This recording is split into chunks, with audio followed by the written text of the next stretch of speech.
odgovaraš na pozive? Vrati mi sladoled, ne smiješ se igrati s Natalijinom hranom, znaš Što to? je bilo, Nat? Nismo se vidjele 2 mjeseca i već si zaboravila svoje mjesto? Ne javljam ti se na pozive jer nisam tvoja asistentica. Osim toga, znaš što se dogodilo?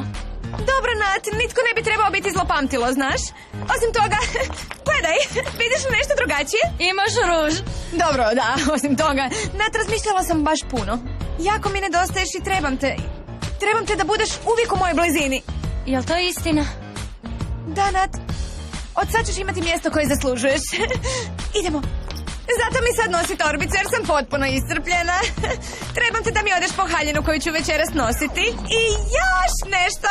Trebam te da mi dogovoriš termin kod mog frizera. Mislila sam da si se promijenila.